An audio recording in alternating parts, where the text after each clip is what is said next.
This, as you know, the Waterloo Community Foundation, Windows on Waterloo is an opportunity for us as the nonprofit community to come together to learn more about what other nonprofits are doing and how we can collaborate and build bridges. I want to thank everybody for logging on this morning. And today we're going to hear from Cedar Valley, Cedar Valley and the from the TechWorks campus, which is designed to develop talent as well as updates on projects at the TechWorks. And without further ado, I will turn it over to Cary Wes, and you will have 45 minutes to present. And at the last 15 minutes, we'll open up for Q&A. I will turn it over to our guest presenters. Thank you for doing that. Great, and thank you. And we're glad to be here. And we may or may not take all the 45 minutes because we appreciate the conversations and we appreciate the feedback. So we'll leave it for questions as much as possible too. But we really are glad to be here. In addition to having Will Frost and Wes James, we also have Jarnagin with us from Grow Cedar Valley, our Director of Marketing. And you'll understand why as we get through this. But first I wanted to share a little bit about Grow Cedar Valley. Many of you knew us as Greater Cedar Valley Alliance and Chamber for 15 years. And then about 2.5 years ago, we rebranded. We are now Grow Cedar Valley. We're the same one voice, one mission, and one focus. But we realized that we needed to strengthen and redefine and refocus our organization and our mission, and to create business synergies similar to what you just described with the Waterloo Community Foundation and partnerships. And to do that, to optimize the resources, and most importantly, work together to reduce obstacles that are really inhibiting our employees and our businesses from growing. So our mission is, when we went through the rebranding to Grow Cedar Valley, we looked at our mission and our vision, and our new mission, revised mission, is to elevate the economic vitality of our businesses and communities. It's that simple, really, that we know that our role is to help strengthen both the community side and the business side together to really grow our economy. And then the vision within that mission is to be a viable and visible, trusted partner and collaborator. We firmly believe that trust is important as a collaborator with all of our partner organizations, to provide a recognized value to our investors and our communities. And so to really use the data and demonstrate that what we're doing is helping you make a difference, and then to focus especially on the business and talent development. And as I mentioned, we pulled in Aaron to join us today too with our Director of Marketing, because talent is our #1 priority, and we're not alone. Across the country, organizations like ours are focused on talent recruitment and development and retention. So again, back to our rebranding, when we became Grow Cedar Valley, we've recently, over the years, the last several years, combined both the Chamber of Commerce and the Economic Development Organization. It used to be Cedar Valley Economic Development Organization, and then there was a Waterloo Chamber and a Cedar Falls Chamber, and all of those organizations combined to now become Grow Cedar Valley. So what we recognized early on, and many other people did too, that the community development side or the Chamber of Commerce side really can't exist without the economic development efforts going on, and vice versa. The economic development focus cannot exist without a strong and strengthened community development side of the area. So those were combined, and it's been very exponentially beneficial for both sides of the aisle, so to speak. But we don't even look at it that way. We're woven together so clearly and closely that you can't just be an economic development professional and not be really hands-on in the community development efforts that are going on, and vice versa. So we feel really good about that. We know that we are stronger because of that combination. But what you'll see through our comments through all of our team here today is the common thread that we've heard for the last 4 or 5 years is, and actually it was a threat leading up to that was recognized by many of our employers, that even sooner than later, our talent availability, our skills of our talent and workforce, and the retention of our workforce is going to be a priority across the board. Our large businesses understand that. Our small mom and pop shops understand that. And so everything we do at Grow Cedar Valley has some connection, has some application to do with talent and innovation. And those are so closely aligned as well. You cannot separate, you cannot be this, we've got to be part of this innovation team. We've got to start looking at all those opportunities out there, especially coming off of a pandemic. And then look at all the talent. You can't look at one of those without really co-lining those together. So again, that's our common thread through everything we do, is how does what our objectives, our efforts, how do those relate to our priorities in talent recruitment and retention and innovation? Most recently, though, I can't go on without mentioning our team and how proud I am of our Grow Cedar Valley team in the last, 12 to 18 months of 12 months for sure, recognizing the threat of the pandemic. Nobody knew last March what the next year was going to be like, but our team was all hands on deck to make sure that we understood what the resources were out there, and then we translate those opportunities and those resources to not only our investors. And we were committed from day one that this isn't just about the Grow Cedar Valley investors that we're going to take care of. We are going to take care of, to the best of our ability, every single business in the Cedar Valley that we can connect with the resources that they may need to get through this. So that was a very common passion for every single person at Grow Cedar Valley, that we reach out wherever and whenever possible to help make those connections. And we'll continue to do that. We will just continue to do that. So with me today, and I have three of my coworkers, Jarnagin, as I mentioned, is the Director of Marketing, Will Frost, the Director of Talent Development, and then Wes James, President of our TechWorks campus. And they'll talk to you about what the passion of what's going on within those three entities, but they'll also, again, reiterate how those three innovative parts of our organization have to work together, or what they're working for is not going to come to fruition at all. So I think we'll start off with Will. Will, as I mentioned, is our Director of Talent Development, and he's been with us for what, 2.5, 3 years now, Will? It was 2 years last month. Okay, so I'm mid-February. So yeah, close. yeah. So I'll let you go ahead and share with the group about what you specifically are working on, and then as we get into the other presentations, you all are going to do a great job, I know, of mentioning how important it is that the three of these projects and these purposes work together. So go ahead. Well, thank you so much, and thank you all for allowing us this opportunity to speak with you all. I really like these opportunities because it gives us an opportunity to address the public in a way that lets everyone know what we're working on. And so, like as Cary said, I'm Will Frost, and I'm the Director of Talent Development at Grow Cedar Valley. And essentially, my job is to help find solutions to regional workforce needs, as well as provide some specific assistance to our employers, our area employers. Just quick background on myself. I'm a Waterloo native. Went to college down in Cedar Rapids, Cole College. My background is in community development, real estate, et cetera. And I, like Cary said, I've been with Grow Cedar Valley since 2019.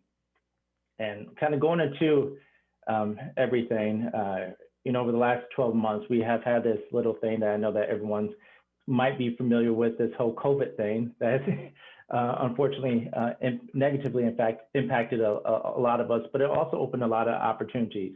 So going into that, what we saw in regards to talent was we had a talent shortage. And so this is something that's actually echoed across the state, where we have more job position available than we have people to fill them. And so with that talent shortage, going to that, we had this extremely low unemployment. And so essentially everyone was working who wanted to be working or wanted to participate. The low hanging fruit for those, the ones with the most barriers still had some issues, but most people are working. Now, in this COVID season, and likely this post-COVID season, we're still going to have this talent shortage, or it's just going to be a modified way, but we're also seeing a misalignment of skills. And so our approach to all of this has really kind of been this triple threat to address the topic through recruitment, through development of our talent that we have, here in the Cedar Valley and through the retention of our workforce. And one of the critical tools that we use, and Aaron, feel free to jump in if you like, but is our Live the Valley platform. This recruitment tool is used by folks looking to relocate to the area or just looking at the different quality of life, as well as area businesses for recruitment. And so we've had some really positive feedback on from our businesses. On this Live the Valley site, we have what we call is the cost of living calculator. And so it allows people, prospects, to directly compare the cost of living in the Cedar Valley opposed to the cost of living in other places. And so, and there's been a lot of cases where the pay might be a little more in some of these other areas in the country. However, the cost of living is so much higher, it doesn't pan out. And so being able to show them that you can have a high quality of life here is essential. We also, a big key component of what we're doing is with equity, diversity, equity, and inclusion. And we do that through our economic inclusion partnership. And the work of the economic inclusion partnership in the community is, I would say it's widespread and it's substantial, from providing education and training to hundreds of participants representing a plethora of businesses and industries, with our annual summit to our network, which allows our partners to cross-pollinate ideas and best practices while providing assistance to each other. And so there's that peer support. The Economic Inclusion Partnership addresses these systemic and systematic practices that have negatively been affecting organizations' abilities to foster truly inclusive workplaces where everyone is valued and respected, no matter their background. And just kind of a brief behind that, what we want to do in the Cedar Valley is create an environment where if you want to participate, you have the ability to participate no matter where your starting point is. And so we've been really proud of that, and the work that we've been doing, and the organizations that are that have been member partners of this initiative. There's just been so much change, and what we saw coming out of this, that 24/7 Wall Street article that lists us as the worst place for African Americans, we saw another opportunity, just like what we saw with COVID. We saw another opportunity to innovate and redefine who we are as a community and how we approach to our workforce development. We have also, in our partnership with the 24/7 Black Leadership Advancement Consortium, has allowed us to help form the Black Business Entrepreneur and Accelerator Program and Venture School. And I want to mention this is the first all-Black venture school in Iowa, and it's a unique collaboration between the University of Northern Iowa and the University of Iowa. And so you have these two regent universities coming together to help support this, and it's been something that's been widely viewed, I guess, and monitored by the Iowa Economic Development Authority, as well as being something that maybe could be used in other communities to kind of help with those disparities in regards to business ownership. And that is still a workforce piece. This first cohort graduated 12 minority-owned businesses. And again, this partnership was between UNI's John Papa John Center, the Waterloo Community Schools, Red Cedar, the City of Waterloo, among many others. The next cohort will start Monday, actually, April the 5th. We also are heavily involved in One Cedar Valley. And so One Cedar Valley is this truly another collaborative effort. And so a common theme you'll see with Grow Cedar Valley is this convener theme, where our position is to convene the right people in the room, and that could have the most impact. And so being part of groups like this allow us to have, to leverage ourselves to have maximum impact in the community. And so with the One Cedar Valley group, it came out of the Future Ready Iowa Summit that was sponsored by the state.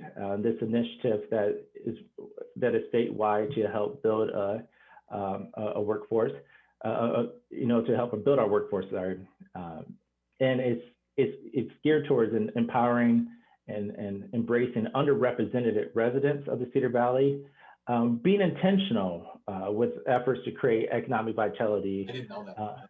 Thank you. In our communities and in the Black community as well. Specifically, we started with the Black community because of the 24/7 Wall Street article. We know that there's a lot of barriers across the spectrum, but it's important to start where the need is the greatest, to celebrate diversity and inclusion. And so just like the economic inclusion, it has that common theme. The difference between the two is the economic inclusion really kind of focuses on the employer side of it, and One Cedar Valley focuses on the individuals themselves who are looking to enter the workforce, and to create new and best practices for community collaboration and unity, as well as it's all about hiring and this building this workforce. So just being that champion and hiring and people with cultural differences and creating cultural changes within the area of businesses. We also realize that we have to start before we have to catch people before they fall through the net. And so these series of initiatives and actions, we're starting with the youth, one being a way to build the necessary talent base at home. And so I'm actually going to, at this time, turn it over to Wes, who will kind of talk about the Ignite program, which is working with our area high school students. And so I'll turn it over to you, Wes. So again, to follow Will, thank you guys. I really appreciate the opportunity to talk with you, and I have so much to cover. There's a lot of exciting things happening at TechWorks. So I'm going to start at a very high level, and we'll zoom in a little bit from there. First, I'll tell you about TechWorks writ large, and then I'll get a little more specific on a new program that we've been working on the last few months, Will and I at Grow Cedar Valley, called the Ignite program. So first, as you guys have driven by TechWorks, you may have noticed some of the cranes and excavators and lots of contractor trucks. You guys are probably very well aware that in the last 2 years, TechWorks has put our building and property into a condominium association, and we have invited Lincoln Savings Bank into the fold with us.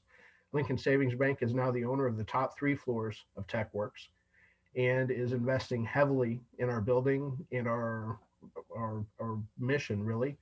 And with that, you've probably noticed the construction, you've noticed the new windows, and I would encourage you to check out Grow Cedar Valley, Lincoln Savings Bank, and TechWorks' Facebook page to see some firsthand photos of what that's starting to look like on the inside. The construction has been very impressive, nothing short of almost a miracle, given the COVID challenges we've had for supply chain, construction, scheduling, and just getting materials for the project.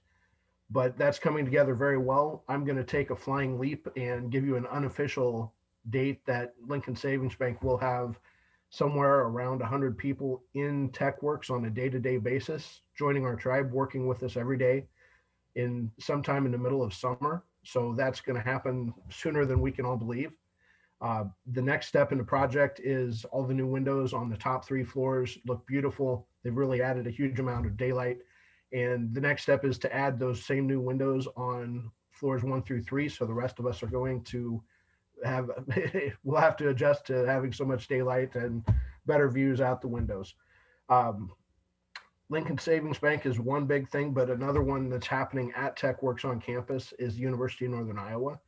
The Metal Casting Center from the campus of UNI has had a presence at TechWorks, and UNI has really been one of our huge, biggest and first supporters with several research programs off campus at TechWorks. Most recently, the Additive Manufacturing Center is expanding. They've got, actually they're leasing all of the leasable space on first floor at TechWorks now. and have added in the last 12 months a brand new fully automated robot shelling machine, which I won't get real specific about that, but it's investment casting, 3D printing, and a really big robot. So I'd encourage you to contact Jerry Thiel to learn more about that.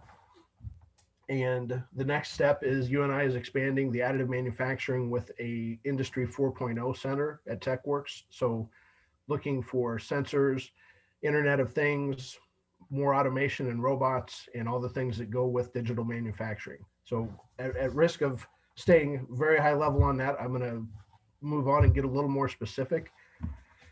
One of the programs that we've been working on with support from Cedar Valley, actually it's really important. I want to acknowledge it's been a collaborative partnership, would never have happened and would not have been possible without the support. But with Cedar Valley, TechWorks, and most importantly, John Deere, Hawkeye Community College, Waterloo Career Center, so the Waterloo Public Schools, UNI, Iowa Laser, Viking Pump, Dorfer Companies, Crichton Metals, and Van Meter. And as you can see from that distinguished list, yes, it's some nonprofits, but it's heavily populated by educational institutions and businesses. And really that's the key to this partnership.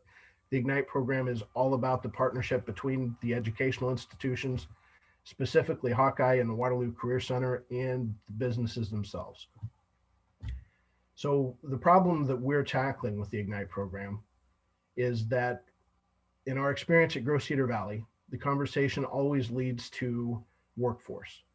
And at my time supporting as TechWorks President in the supporting role for the University of Northern Iowa's Additive Manufacturing Center, we bring a lot of businesses in to see the work, to see the 3D printers, and we do a lot of real world project-based work with those businesses, with the students. But the question always comes up, who's the student that you should introduce me to and how can I hire them for my business? So the challenge we see is that in the Cedar Valley, we have an existing educational resource that is one of the best in the country. We are certainly one of the best in the state, with the Waterloo Career Center, the high schools, the public schools efforts into technical education. Hawkeye College does an absolutely outstanding job of both degree path education, and outside of the degree path, they do community-based work with career focused and job upskilling for companies. And then we've got on top of that, a 4-year university with the University of Northern Iowa and their technology department. And in fact, those institutions are working together really well. They've recently put together a 2+2+2 program to help students start at high school, go through the community college, and end up with a 4-year degree in the most efficient process possible. This puts together kind of a highway of technical education, career pathways, if you will, and that's kind of one way to look at it.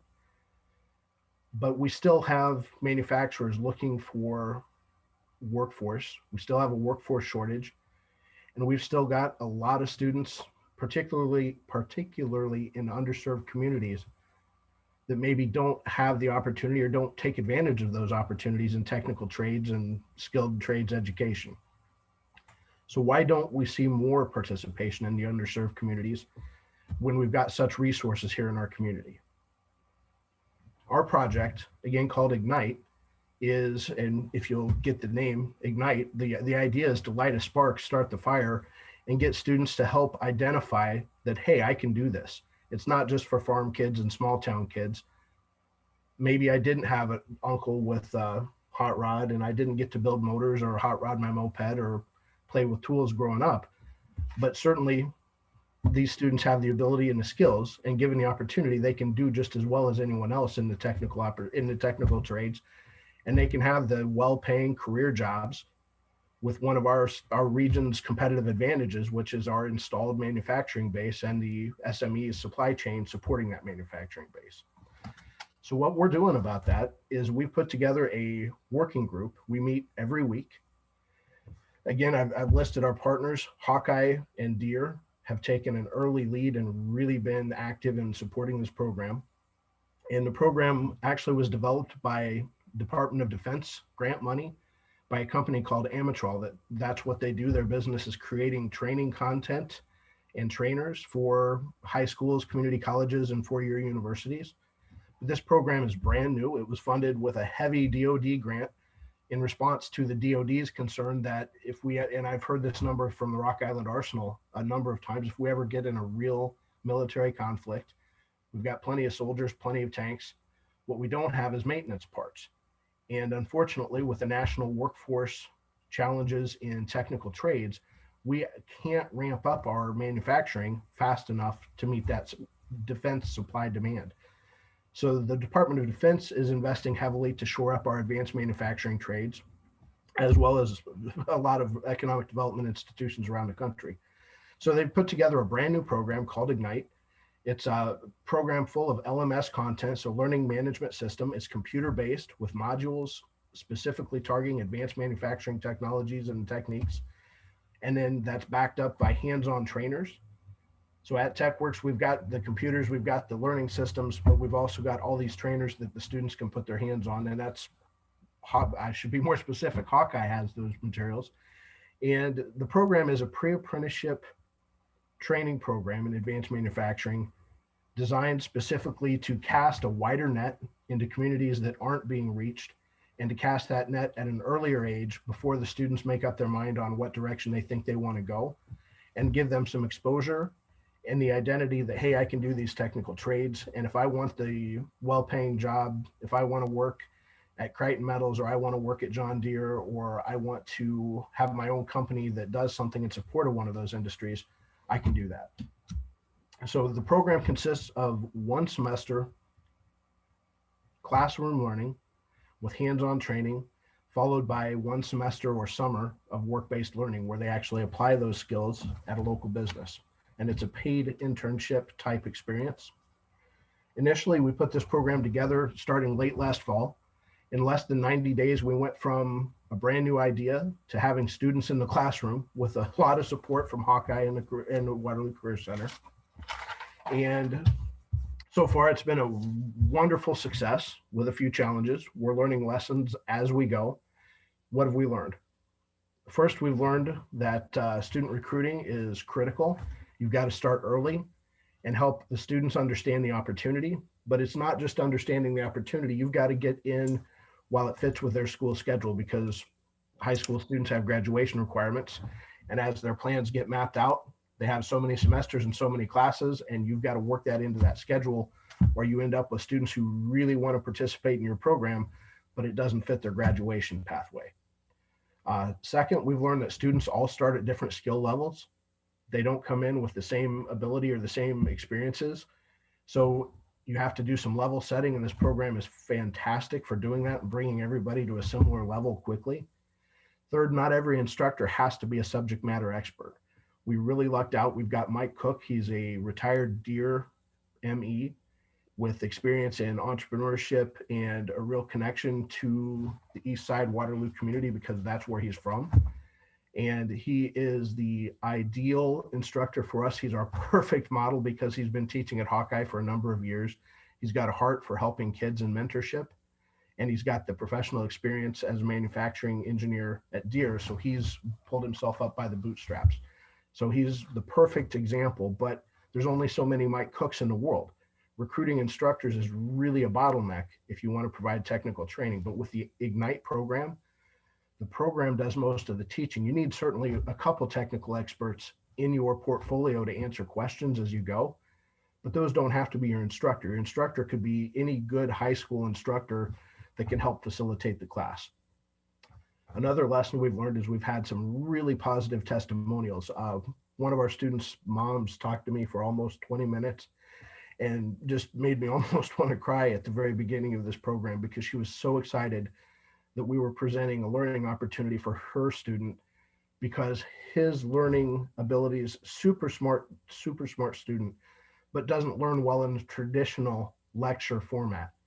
So we're using 3 different learning modalities. We're using audio, we're using visual, because as the students go through the exercises on their laptops, and again, every high school student has computer access. Most of them have their own school Chromebook. So they do the content anywhere they want. They can do it from home, they can do it from the library, they can do it on the bus. If they've got internet connection, they can do the lesson plans. Then when they're on site at the class, they do the exercises hands-on with the instructors.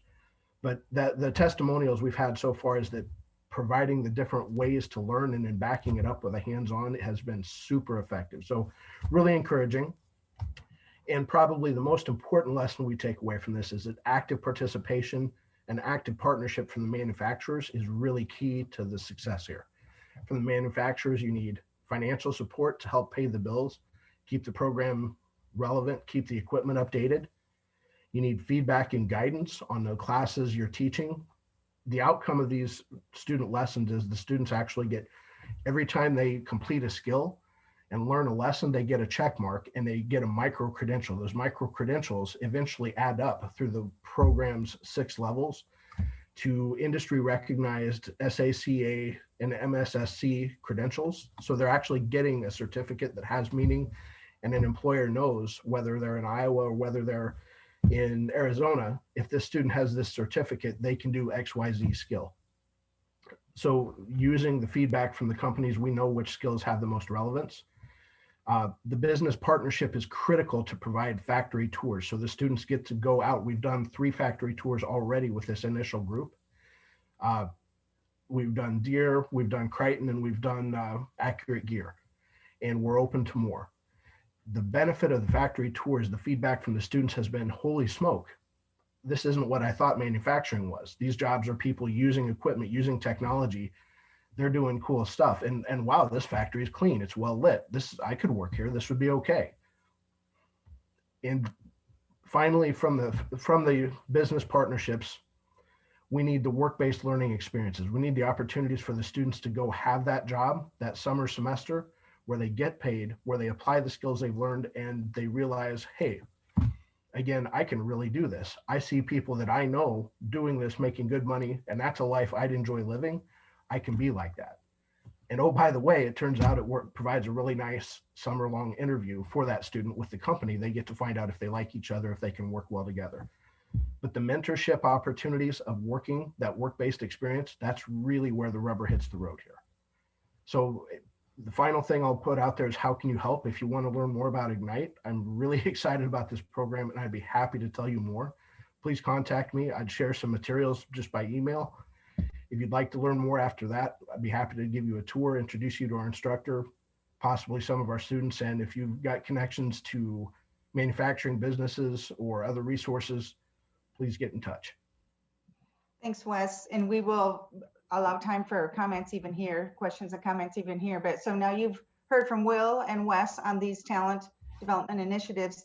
And so we need, as an organization, we need to tie this all together and make sure that people like you and others, exterior to our community and internally, understand what's going on. And so we've got Aaron, who's our director of marketing, who does, he listens to us, he works with Will and Wes and all of us about what's going on. And then his role is to help push this information out and the marketing side of what we're doing, not just with the Grow Cedar Valley, but with the Cedar Valley community.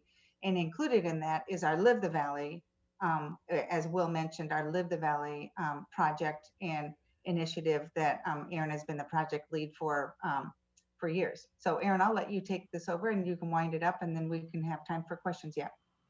Yeah, well, thank you, Cary, and thank you both. It's truly an honor to be with you all this morning. I'm actually one of the weird ones, along with these other folks here, that enjoy speaking and talking about the good stuff that's going on. So feel free to ask us any questions. We always enjoy talking about it. But Cary's exactly right. I love communications. I come from a digital marketing background at UNI.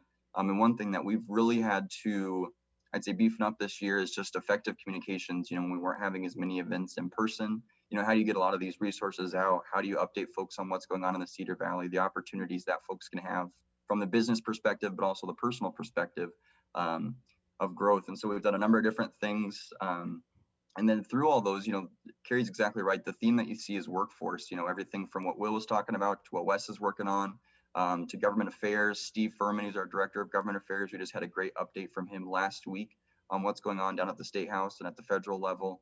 So a lot of really great things going on. But really also, we just can't thank you enough for the opportunity to speak, with all these great events that kind of happened this year. It allowed us to share some of the good things that are going on. So again, thank you for the opportunity this morning. And as Cary mentioned, one thing that I've actually been able to work on is called Live the Valley. It's a project that was started a number of years ago, actually, by Lisa Skubal, who was our Vice President of Economic Development, and it was created as a website landing page to help attract a business to the Cedar Valley. That was kind of it in its infancy. And then kind of what happened was that project kind of stayed like that. It stayed that web page. And then they recognized that there was really an opportunity there to build it. And so they actually brought me on as an intern at the time to help assist with this project and kind of build it from there. And it's funny, you know, I went to UNI, come from a small town, really didn't have any intention of staying in the Cedar Valley. I had a digital marketing degree, so I thought I was going to go sell toys on the internet or something like that. But actually through that project, fell in love with the Cedar Valley, kind of sold it to myself. And so it was really cool because I had the opportunity to transition into full-time and then step into the director role. And Cary, every step of the way, talks about like, you got to recreate this. You got to share that same experience that you went through. So it's been a blast being able to work on it. And so a little bit about Live the Valley, what it really is it's a marketing initiative. It's a website, a fully decked out website with a ton of great information. It's a magazine, both digital and print, that we update about every 1.5 to 2 years. It's amazing with all the stuff that's going on here. You print the magazine, it's like the next day it's already old information.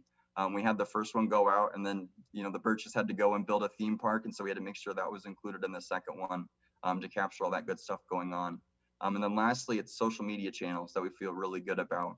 And really the goal with Live the Valley is creating good content that folks in the Cedar Valley can know about. So, you know, because really you don't know what you don't know. And so showing and showcasing, you know, kind of the stuff that's going on, opportunities, you know, it's fun. We talk about date ideas, all sorts of goofy stuff, but all the way up to, you know, executive level positions, showcasing and sharing resources to that effect. Will mentioned one thing that's actually been a very popular addition to that website, and it's a cost of living calculator. You know, that's not like a super sexy thing to talk about when you're trying to recruit somebody to your area, especially if you have a lower cost of living. Sometimes that can be perceived as, oh, a lower cost of living must mean there's not as many options or opportunities compared to somewhere else.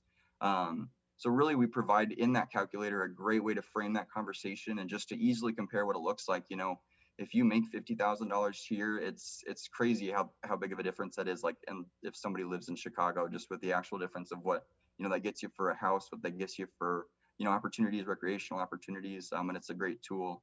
And the state's actually noticed that. So they're working on their This Is Iowa campaign, which really is kind of like a Live the Valley, but for Iowa, with that same kind of that website focus, digital marketing focus, using social media. And so I'll have a meeting with them in the next couple of weeks, and they want to recreate our cost of living calculator for their own purposes.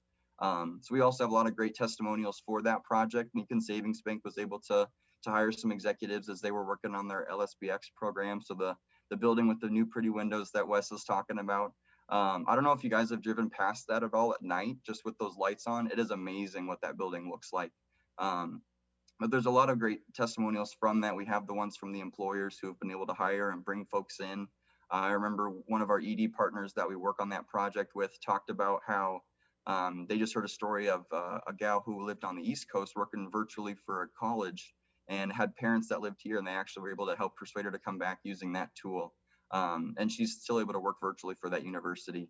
So we have a number of those stories. There's also a story, Brown Shoes in Cedar Falls was actually one that they were looking around and stumbled across that and ended up finding resources on our area. And they loved it because they talked about that they really felt that they were truly invited through the content that was put together on there. So truly a fun project. I really do my best every day to recreate the experience that I had. But thank you for the opportunity to kind of share with that. If you have any questions, I mean, feel free to let me know. My dad just told me a phrase and I loved it. He talked about how if you put a quarter in me, you're just going to have to know that I'm going to start talking about it.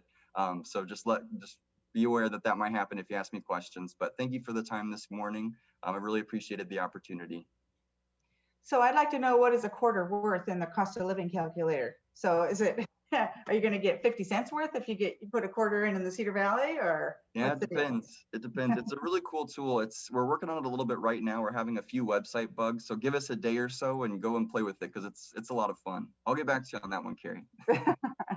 Well, Aaron, thanks, and Wes and Will too. So for the rest of you, now you see what a dynamic team I get to work with every day. And these are just a few of the 12 that we get up every morning, and we're excited about the things that we can work on and work towards and work with all of you on.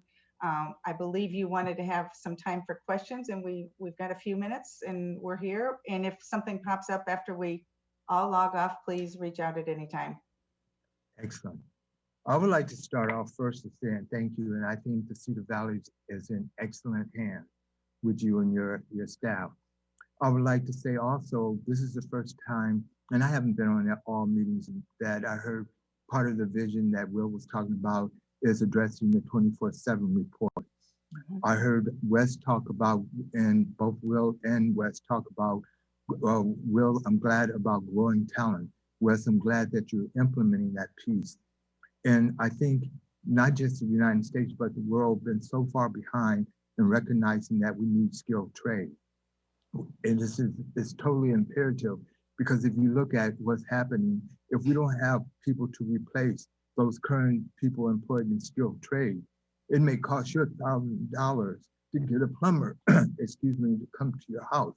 It's imperative, but we have to, I think what we have to do as a total community is to be able to transition and not do away with the need for four-year degrees, but how do we build from four-year to skilled trades and combine both? I think that's going to be imperative to get the scale up that you're wanting to do with your initiative with the Ignite. The other thing is, I was looking at, we looked at skilled trades, and don't get me wrong, it's imperative that we do that. But I did not hear anything about the medical condition, the medical piece, or that community, because we're becoming an aging society. So that need is going to continue to grow too. So I'm looking at a holistic picture. We need skilled trade. We need people in the medical condition community, and we need to be able to tell the story why you can get a 2-year degree from Hawkeye and go right into a skilled trade position. But you can also go on to UNI and get a 4-year degree, so you can open up your own business if you choose to.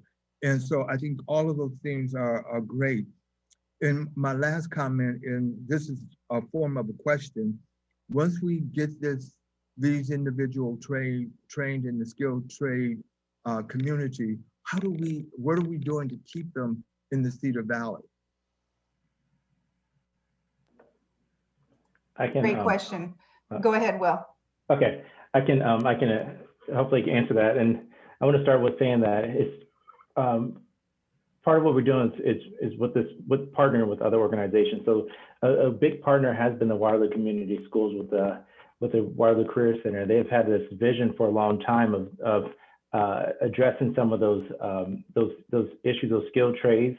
I was fortunate to be able to be part of it in the initial portion of kind of working with before the Career Center was created, kind of the planning, and the thought behind it was that, yes, we don't want to deter people from going to college, getting a 4-year degree, but we realize not everyone is going to use that or go to college, or if they do use the degree that they get, some people, what they want to accomplish in life might not require that. And so that's the idea behind the Career Center. We've kind of started with the manufacturing piece because that's where the traction has been right now. But there's absolutely opportunities to expand into the medical field, and I see that as well. And I think that continued partnership with the Waterloo Career Center is really going to lead to that, because they've already started that process as well. And so partnering with our healthcare providers to kind of help to maybe do something similar in that realm, I think is what will probably happen, will be my guess, in the future. One thing I'd add, so one of the questions I think you had was, how do we keep people from leaving? And I've had that question posed to me, like, what are we doing to keep the UNI and Hawkeye students from leaving? And my quick response is not a lot, but what we are doing is keeping in touch with them so that we can invite them back, because we know that many times at that age, like Aaron admitted he was planning to do, was to leave and go someplace bigger and more happening, so to speak, and that they thought things were going to be different. And then when they get a little farther along, or maybe closer to starting a family or settling down a little more, we want their first thought to be the Cedar Valley. We want them to consider whether they grew up here or just went to school here, not just, but went to school here. So we and Aaron and Will attended kind of a gathering out in Denver, Colorado a year and a half ago, that was for that effort to reach those students who left Iowa and went to Colorado, and wanted to let them know the door is always open. We invite you back whenever it works for you and your family in your future. We want you back. So I think that communication continues to be positive. And I don't know, Will and Aaron, if you want to add to that. Aaron, Yeah, I definitely will. And that's a really great question. And it's interesting too. So our primary target when we talk about Live the Valley and marketing aren't necessarily those college students, just because more often than not, we see that they do chase some of those, I would call them superstar cities. That's very interesting. And so we get in front of those folks, at career fairs. We also host, we weren't able to last year, of course. It was called the Summer Social Series. We're going to be rebranding that a little bit to the Cedar Valley Intern Outing.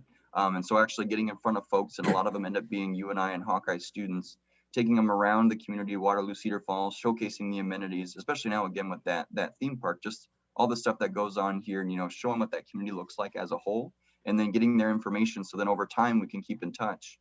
So when they do kind of hit that point of, okay, now we're going to slow down just a little bit, they already know kind of what those options are and what's important as they're looking for that. So it's interesting because we don't necessarily target them right away with a lot of that messaging. It's just something over time that we're consistently dripping to them, so that ultimately when that decision takes place, we're going to be top of mind. And it kind of helps with those drip campaigns. Like what Cary mentioned, us going to Denver.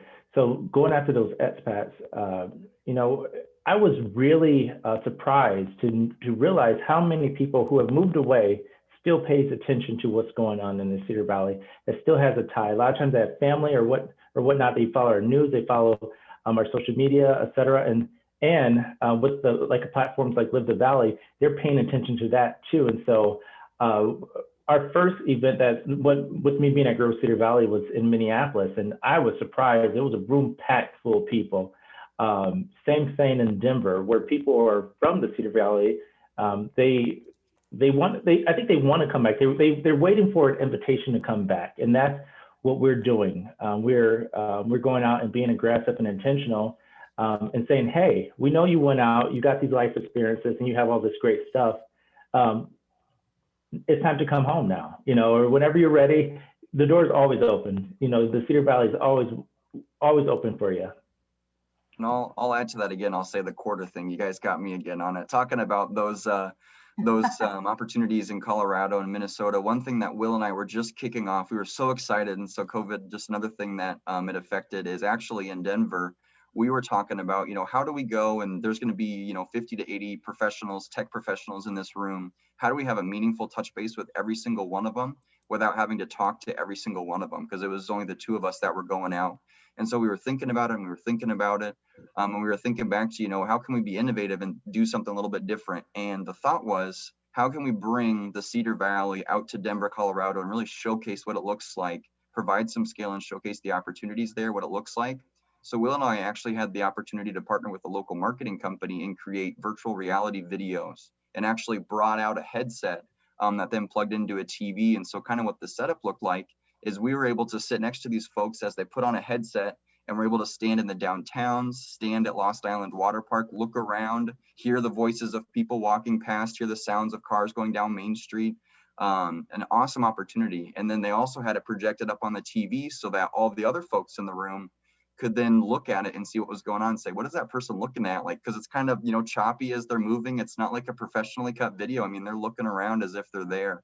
And actually it was funny because when we proposed the idea to the folks that were putting it together, they were concerned that the other communities wouldn't feel as well represented at that event. And so we'll take that, but just another really cool opportunity that we were able to be a part of.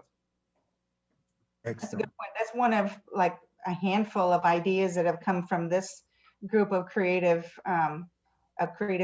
guys here that have been noticed by the state and by other regions that would like more information. And we're always happy to share. We're not that's pretty flattering to have other communities much larger than ours want to know how we're doing this and what we're doing. And so we're good with that. Excellent.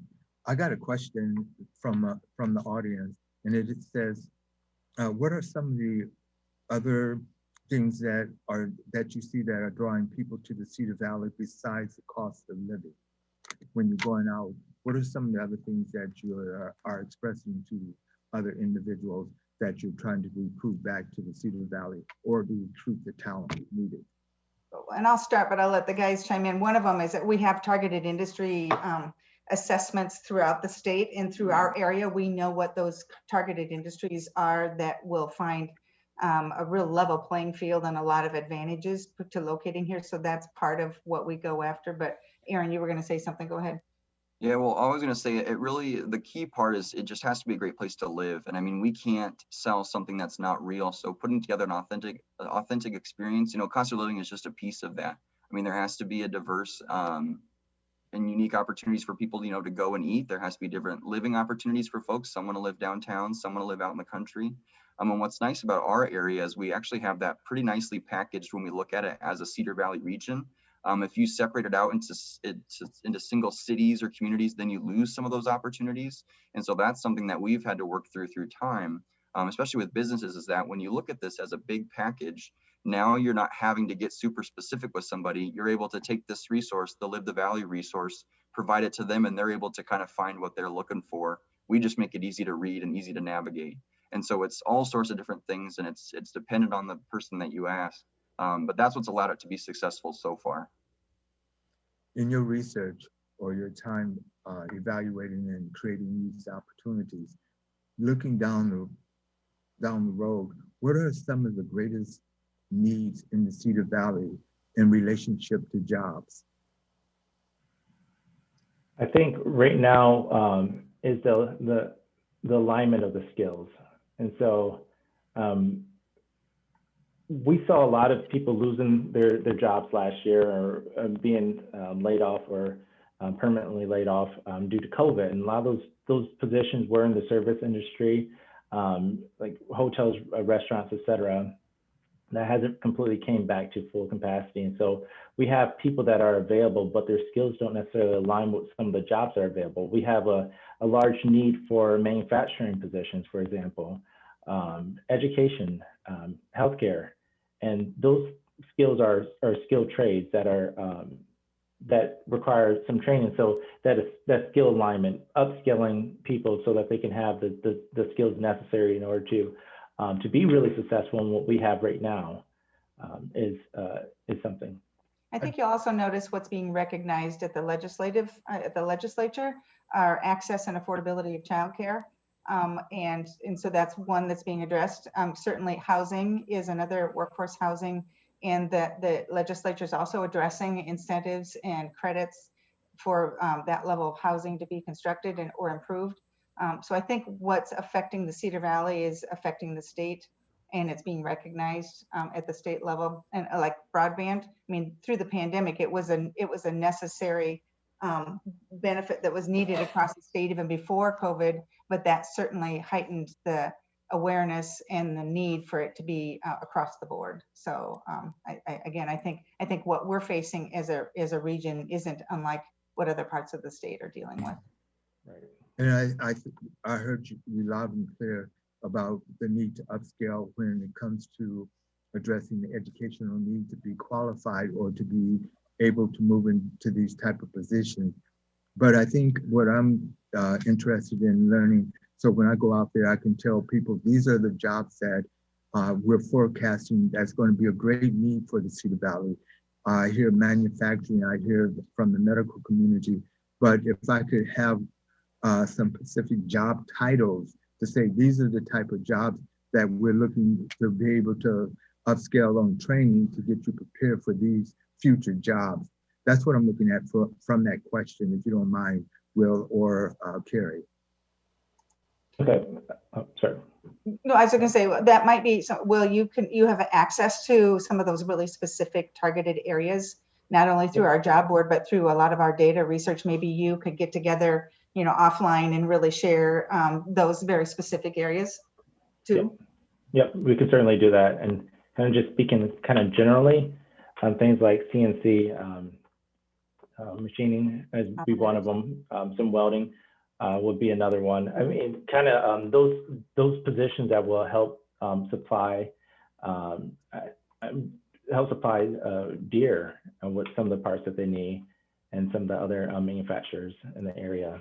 And what we can get together offline and put together a more comprehensive list of specific job titles that are in need. I'll Excellent. jump on that just a little bit too, Will.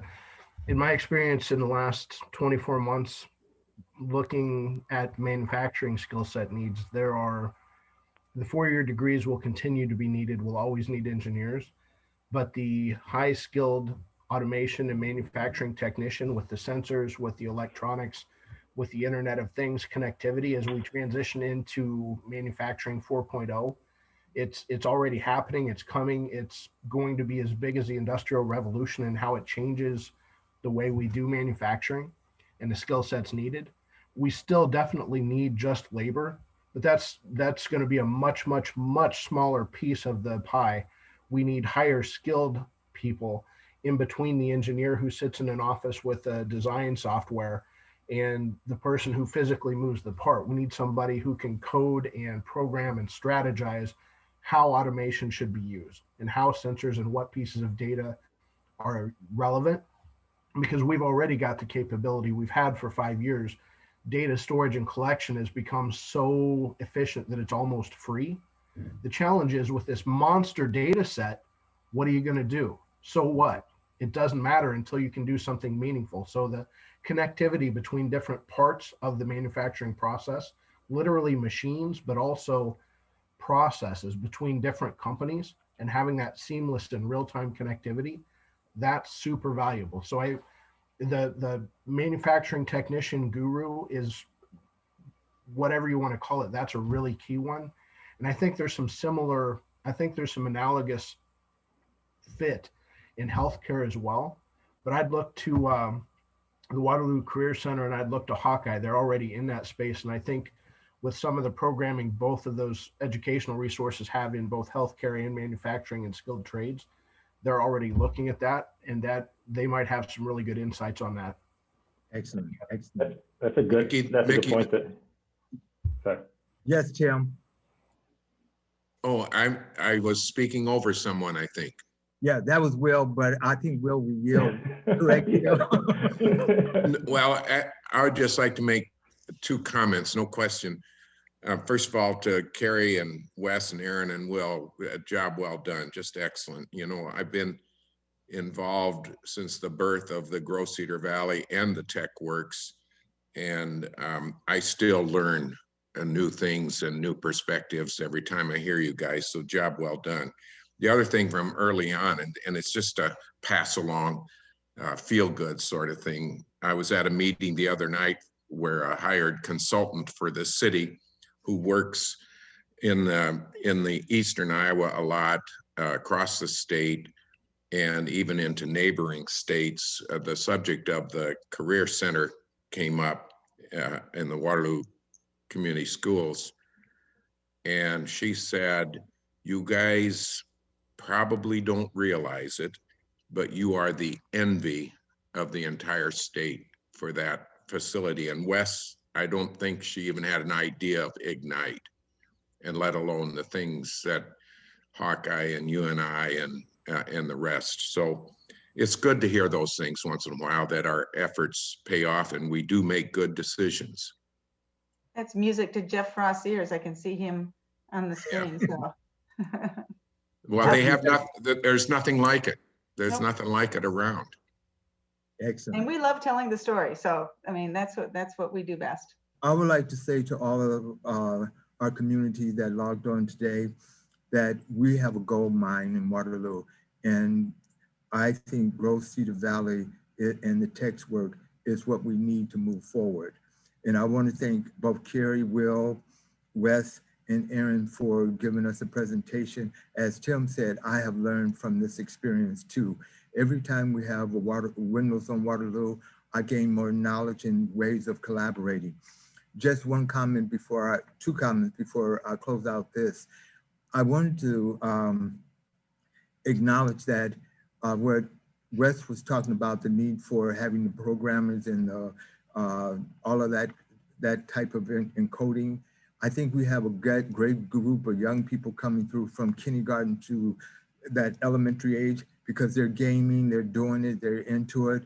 And I hope that as Cedar Valley, Growth Cedar Valley continue and the TechWorks continue, that we find a way to tap into that community of elementary kids to really help them develop those skills so they will have the skill sets needed when they get to high school and graduate and want to go into the skilled trade. But once again, you guys did an outstanding job, and I want to say thank you from the Waterloo Community Foundation. But I also want to recognize two of our board members, that Mr. Tim Hurley and Mr. Sam Holdman, and they're both on here, and Michelle T. Meyer is sitting next to me. But I want to say to you, outstanding, outstanding. We get better and better because of what you guys do. We're just the instrument to bring you to the community. And I hope that we find more ways to collaborate with the Growth Cedar Valley and the TechWorks, because I think, as I stated earlier, is the gold mine that we just keep harvesting the talent, and it's just going to make the Cedar Valley stronger and stronger. And on that note, my final comment is that May 6th, we have Travis Hall, the Executive Director of Experience Waterloo, that will be our next guest speaker. And I'm sorry that we ran out of time, but there was so much great information that if you have any question, please contact Cary, Will, Wes, or Aaron. And on that note, once again, thank you for you guys for your presentation. And on that note, everybody have a great day. Outstanding.